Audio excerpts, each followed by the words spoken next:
Hello, everyone, and welcome back to the IA Talks AI. This is, of course, our podcast series where we explore everything to do with AI in the investment management industry. My name's James King, and I'm delighted to be your host for today. And let me tell you, listeners, you are in for a special treat. We are recording a special double episode today, not one, but two. And we're joined by Dimitri Tsopanakos, a partner at Deloitte and an expert in everything data, AI, and technology. Dimitri, or Dimi for short, as I understand you like to be called, welcome. It's great to have you here. Good morning. Delighted to be here, and thank you for having me. Excellent. Well, maybe we could just start by hearing a bit more about yourself. Tell us about your role at Deloitte. Yes, of course. So I'm a partner in the Deloitte, the UK firm. I've been with Deloitte for 16 years and 16 years before that in the market, mostly within the investment management market. I started as a trader, then was a fund manager, and then moved into technology. Within Deloitte, I've been in the same kind of domain all these years. Initially, it was analytics, then it kind of morphed into artificial intelligence and data. So for Deloitte, I'm the UK and EMEA lead for AI and data practice for the sector. And it's something that I personally enjoy. It's one of the things that I really love. Well, if you've been the lead for Deloitte in AI and data over the last couple of years, you must have had a real front row seat for the explosion of excitement and interest in AI that we've seen the last couple of years. What's that been like? I think you're right. I mean, the beauty of working in an organization like Deloitte, and I feel blessed, is that we have such a wide audience, and it's not just the clients, it's also the operators in the market. So, in our space, I was telling you, before we started the podcast, that in the last probably couple of months, I've interacted with virtually every single AI provider in the market, from the hyperscalers to the kind of vertical operators, to all the services that are providing infrastructure for AI. And this is amazing because you hear a lot of different views from different organizations of how they see AI and how they see the future of AI. But at the same time, what I really enjoy is spending a lot of time with our clients, with the investment managers, the wealth managers, the market participants, because that's where you see and you echo the real market. What I don't do often, and I really want to start doing, is start talking to the end investor. And this is something that I think, I'm an end investor, like many. I have a view of the market. I've started some conversations over the last few months with, simple people who have investment portfolios, people who see the world very differently to how we do. And it's amazing. It's amazing, having that triangle of, different kind of angles and different views and opinions. It's fantastic. Love it. That's a really interesting angle. Let's pick up on that just briefly. So where do you see the divergence perhaps between how sort of the players in the market are thinking about AI and those end investors are? Are there any sort of misalignments there perhaps? Yes, there's definitely different views. And if I can take a step back to answer your question, to look at what the market is really looking like for our sector, right? So if you go back to 2-3 years ago, the size of the AI market was about $150 billion in dollars. 2 years later, 2025, it was just shy of $1 trillion. Right, so we're talking about a huge jump. Now you're looking at the market that's coming into 2026, which is over $2 trillion, and it's estimated to be over $5 trillion in the next few years. This is a massive jump. And the reason I mention this is if you look at the size of this market, about 20% is usually attributed to financial services. So you're looking at a very big market, a market that's over $250-300 billion. And then you attribute that into our sector, which is kind of investment management wealth, the buy side. Again, that's a big percentage, which is about 20-25%. This market has always been there. And I keep telling people that it's not something new. It may be new for us. It may be new within financial services over the last 5-6 years, but it's not new in the market. And the most experienced participant is our clients. Because our clients have been using AI all these years. They've been using a mobile phone. They've been using a laptop or a computer. They've been using applications supported by AI in their everyday life. So to answer your question, there's a very different view. And I think market participants need to appreciate more the experience their clients, their customers have, and learn from that. Well, a great tip there. So let's go back to your perspective on the industry, the investment management industry, and in your view, how big is the opportunity presented by AI for this industry in particular? Yeah, I mean, we talked about the size of the market. If you look at NVIDIA, for example, the major provider of all kind of processing power behind the lovely generative AI, they just recorded the highest market capitalization in the history of publicly traded companies, which is over $5 trillion. And if you look at the top three players in the stock market, we're talking about NVIDIA. Second is Google, which I think they're probably around 4.2, 4.3 trillion. And then it's Apple at around 4 trillion. So you're looking at three companies that if they were countries, they would be at the top of the economies at scale, behind China or behind the US. That's how big the opportunity is on AI. The second lever, I think, is AI. I hear a lot of people talking about, the new technology. AI is the new technology. I don't see AI as a technology. I don't see AI as a tech theme. AI, in my eyes, is an enabler behind every single tech theme, present, future, or past. You're going to have to expand on that one. It's a great concept, but please expand. Absolutely. Just to give you an idea, think about Internet of Things. Think about electric vehicles. Think about household appliances. Think about solar. Think about government and how government operates, not as a government, but as a nation. We're going to talk a bit, about sovereign AI at some point. Everything is fueled or can be fueled and enabled by AI. Even if you go into the past, I was looking at an application, I'm sure you have seen it also, where you can take photos, old photos, family photos, and bring them to life with AI. You can basically scan them, digitize them, and make them in an animation-like, feature. This is amazing. And if we think about how important it is to have AI embedded everywhere, it's unthinkable. A third example is we're talking about London, and London is obviously one of the largest capitals in the world, one of the largest innovation hubs of the world. But you go to other cities, for example, Shenzhen, China, and you will see how AI is truly embedded in their everyday life. And you can see that, from buildings being fully digital and fully AI enabled to buses, and all the media that they're using in the city are all AI enabled. So it's everywhere, but we need to be, I think, treating it as something different. It's not a technology. Excellent. Okay, so let's open the hood of the industry. Let's look, in a granular level at how AI right now is impacting the investment management industry from the front office, for the middle office, and to the back office. Mm-hmm. Well, if you look at, as you know, James, we do a lot of surveys, we do a lot of research in the market. Our latest analysis shows that over 30% of investment-related roles in the market are currently impacted by AI.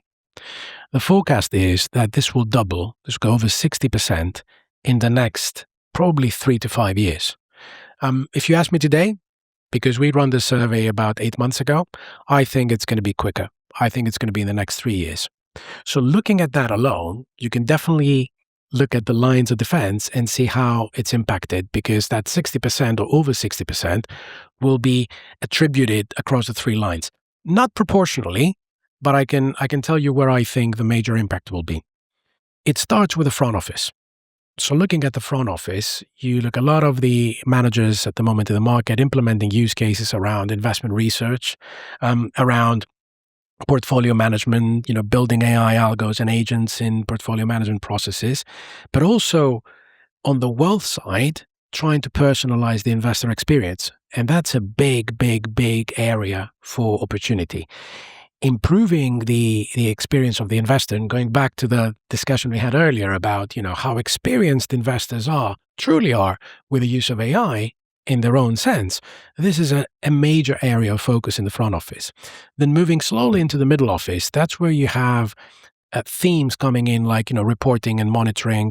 And actually reporting, I think it was the first set of use cases that we saw coming in a few years ago. Everyone was kind of automating reports and minutes from meetings, board reports. I don't know how many times I heard the phrase board reports using AI a few years ago. But it's all great. But as you kind of go through the lines of defense into the middle office and then the back office, that's where you start talking about the responsible application of AI, trustworthy AI governance, and then moving into the back office. I think there's two major areas where are fantastic use cases for true ROI on AI, and that's finance and HR.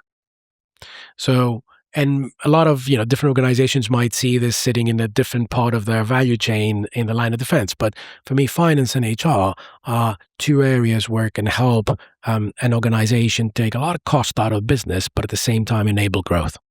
And could you go into a bit more detail on that? So finance and HR, how exactly is AI going to transform those functions? So you look at finance at the moment. Finance, if you ask any CFO or any kind of finance manager, there's a lot of complex processes that they run, right? And it may be finance related, it may be tax related, it may be, especially in the funds business, with a fund domicile, with all the kind of fund complications, all the regulation around funds and fund management.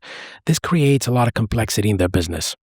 So taking that and then amplifying it in areas like budgeting, and how to, come to businesses and say, every single business, every single function will ask for money.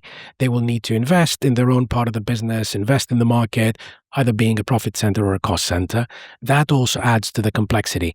And then if you take it a step further and you look at the actual company profitability, that's where things are becoming really complex. And I think there's also an element that not a lot of people are talking about, which is the market consolidation. You see a lot of M&A activity, a lot of transactions happening in the market at the moment, creating those mega managers. And if you look at it from a finance perspective, this is a very difficult job to run. So utilizing AI in this part of the business, I think, is absolutely crucial because it's the backbone of every organization. Going into HR, I think there's two facets there. One is maintaining a true balance between AI agents and humans. And what do I mean? A lot of people and a lot of the clients that I'm talking to, they're talking about, FT headcount and how they can optimize their workforce by bringing together humans and AI agents. What I haven't heard and what I don't see is how are you going to measure AI agent performance? And this is something that, I can hold it because I'm pretty sure you're going to have a question for me later on to talk about it. But within the HR function, there's a lot of use cases that can be implemented using AI, which will improve the workforce within an organization. It will also improve employee consistency and employee recognition and employee performance. And employee performance, for me, the human employee performance, will be crucial over the next 5 to 10 years. Well, something I wanted to ask you about is this sense that, over the last several months, say, maybe even the last year, there's been more expressions of, say, disillusionment about AI. So lots of organizations who've made investments in AI, they've tried pilots, they've tried different use cases, lots of experimentation. And unfortunately, many of those sort of led to dead ends and didn't deliver the benefits that were maybe expected. So just in response to that, what do you see as being the key ingredients of the successful AI deployments that have really gone on to do great things, and the ones that maybe have unfortunately died on the vine? Question. I think I need to start with a differentiation or a definition of what I'm going to be talking about. So if you look at the asset and wealth management industry or the sector, they have a specific approach to it. But if you extend it out to what we call alternatives, so if you look at, for example, hedge funds or family offices, or even, the private markets kind of part of the market, that's a very different approach. So let's start with your asset and wealth managers.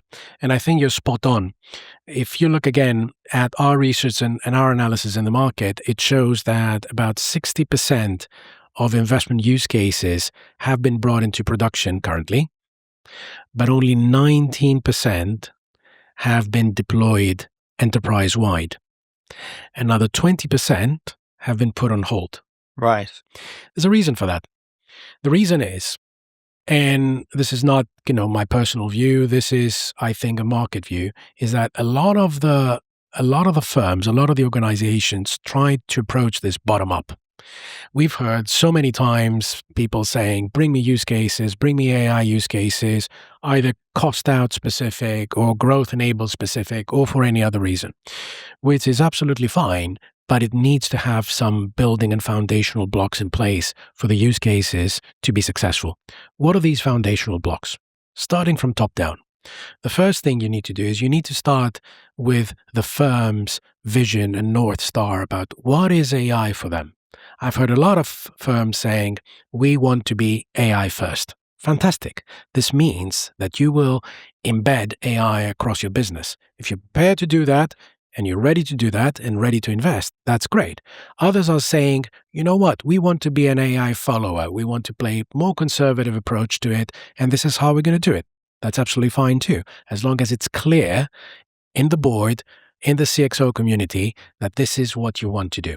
So starting from that, then you flow down and you implement an AI strategy. What is your AI strategy as an organization, and how does it fit, and how does it match and align with your firm's commercial and business strategy?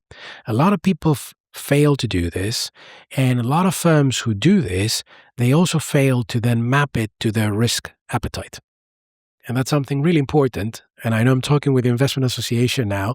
It's something that the regulator also wants to see. How do you actually align your AI strategy with your firm's risk appetite? You have all this structure already in place over decades of operation in the market. How do you actually align it with your strategy? Then the third one is establishing a robust AI governance framework. And for me, the governance framework is probably the most important of all, because that framework will allow for AI use cases to be successful, because they will follow the same standards, the same guiding principles, they will have the same monitoring processes in place, and the same ownership structure. And then last but not least, that's where we come into what do we do post-production? A lot of the use cases are being implemented into production and they're like, tick in the box, okay, we did it. That's when it starts. And that's where you need to think how you need to have responsible adoption of this use case or set of use cases or clusters within your organization. You need to think how you measure AI success. What does successful AI mean for an organization? It's AI success is very different for an investment manager, for a professional services firm, for a consumer business, or for a manufacturing business. So you need to have this very clear policy and approach on measuring AI success. And last but not least, you need to be bold, but you don't need to be hasty. You need to be careful on how you approach AI, especially when in production, because it needs a lot of experimentation, it needs a lot of patience, and it needs a lot of investment. If I could just come back to something you just said there about measuring AI success, I think based on a lot of conversations I've had with our members here at the Investment Association, I know that this is something that many firms have perhaps been, grappling with. How do we go about measuring the return on the investment in AI? How do we see how successful we're being? And, you hear about different ways that firms might want to go about gauging this. So that it might be trying to measure time savings. It might be productivity increases. In some cases, it might just be trying to save money, cost. It could even be reducing headcount. Or doing more with the same level of resource. So what do you think is the appropriate way for firms to think about this? And something else I want to pick up on, earlier on you mentioned measuring the performance of AI agents. So I'll chuck that one in there as well as an extra question for you. Sure. So let's start with the first one. First of all, I know all your members and the people who are listening to this podcast are market experts, but I feel obliged to provide with a definition first, because I think a lot of us are defining things differently, especially when it comes to ROI, to return on investment. When you're measuring AI very differently to anything and everything you've measured so far. What do I mean? There's a terminology in the market called hard ROI and soft ROI. So if you look at hard return on investment. This is where you are actually measuring the financial benefits of your investment. When you talk about soft ROI, this is where you look at the intangible benefits. Just to give you an idea, employee satisfaction is an intangible benefit. Customer satisfaction or investor satisfaction is another intangible benefit. And this is, we found, even more important than a financial benefit. And I'll come to that. AI impact may not be immediate. So it's essential for everyone who's putting an ROI plan together, and we're pointing into the finance functions now. When they're putting such a plan together, they need to think about the actual impact and the tangible benefits, the benefit realization, as we call it, of that journey, of that initiative, of a program or a series of programs that they're going to run within the firm. Different AI initiatives will have different ROI patterns, and different ROI patterns will have different challenges that need to be addressed. So it's a very complex exercise, but it's probably a combination of everything you mentioned, but it's not everything at the same time. I hear a lot of organizations saying, yes, we want to take cost out of the business, and at the same time, we want to really grow. And at the same time, we want to become a smarter business. And at the same time, we want to have upskilled and highly trained employees in our organization. You cannot do everything. Mm-hmm. So an iterative approach versus a waterfall approach is appropriate in my view. And that goes back into your strategy. People think that an AI strategy, it's all about thinking on, where do we need to be as a business in 5 years' time? It's not just that. It's what do you want to achieve in those 5 years and why? Why? You start with a why, and then you go to the how. And then when you answer the how, then you'll see the what. And when you see the what, that's when you start quantifying what that ROI really looks like. Just to give you a final example, an AI agent may be running on a single AI model or a series of model clusters. People start and saying, I need an AI agent that's going to be doing, X for me. Investment research agent. Fantastic. But very few are thinking about, okay, so that agent will need to collaborate with a data agent and a controls agent and a reporting agent. So suddenly you are looking at a team rather than an individual. And firms are saying, we haven't thought about this. And I keep on saying, of course you have. That's exactly how your human employees are operating today. It's not different.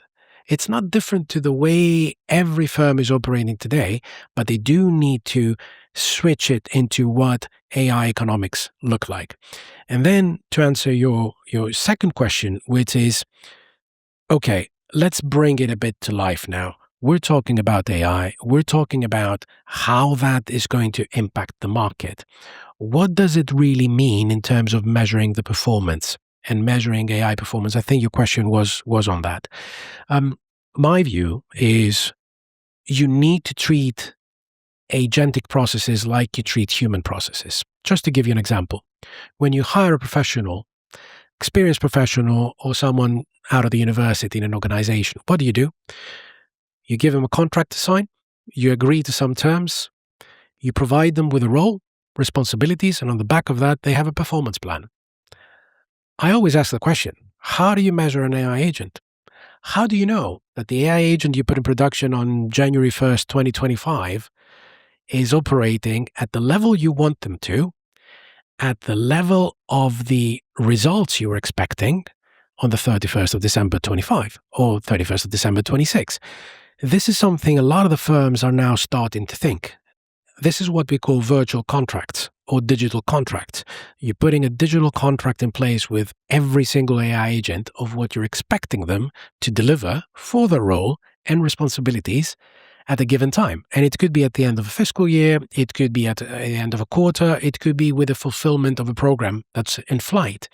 But you need to do that, because if you don't do that, then you have a bunch of AI agents that are operating, everyone's happy, and at some point, your CFO comes and says, I have a huge cost sitting on my balance sheet, and I don't really see the value. So measuring performance should be the same as you do with your current employee workforce, because AI agents are part of your workforce. So we're going to need HR agents to keep on top of them all, and if any of them need to be fired, they'll step in. Hey, good stuff. Well, maybe just one more question before we wrap up this first part of our double episode, and it's a term that we've mentioned a couple of times already, and I'm sure everyone's hearing it almost every day at the moment: responsible AI. Mm-hmm. What does that mean in your book? What do you see as the key ingredients of responsible AI? That's a very good question.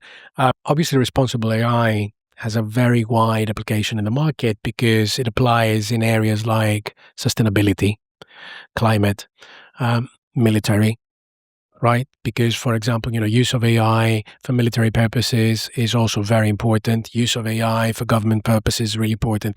But if we narrow it down, I don't think we're going to solve every problem in the world today, but if we narrow it down into the investments market, I think responsible AI is all about being honest to your customer. It starts with that, because if you're honest to your customer and your customer trusts you, then you're honest into every partner and every third party you are working with in the market.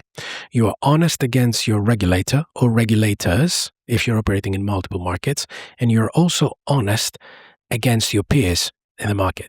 I hear a lot of the market participants saying, what do my peers do? And you can tell them what their peers are doing, but it might not be the right model that they're following in the market. So I think honesty and transparency is number one. The second one is part of what we call ethical application of AI. And that includes not just meeting and complying with standards like the EU AI Act, for example, but also complying with transparency policies that have been there forever. Just to give you an example, which you know better than me, best execution policies. Right? It doesn't mean that if I'm deploying an AI agent in the front office, best execution no longer applies. Market abuse and surveillance monitoring become even more important now with the use of AI agents in the market. So ethical and responsible AI needs to take into account every single policy that's already in place, based on transparency, based on trust, but also based on what is it that the organization wants to achieve. The organization, and that's what I was talking about earlier, mapping it to the firm's strategy. Every organization has a code of conduct. They have their own ethical values and their own business values. That's the answer. Again, there's no complicated answer to it. A lot of people ask me, what about responsible AI? How is it different into what a responsible business needs to do? It's not. We just need to follow what we know how to do best all these years, but make sure that it applies to artificial intelligence also. Thank you. That's a great answer, and I think it's very good to have it simplified. It doesn't need to be so complicated. I think that's some really good principles for everyone to follow there. So I think we should wrap up this first episode here. Thank you very much, Dimi. That's been great. Thank you everyone for listening. Do join us for part 2 coming along very soon, where we're going to continue the conversation and perhaps get into some more forward-looking discussions. So please come back and join us for that. Thank you very much. Thank you.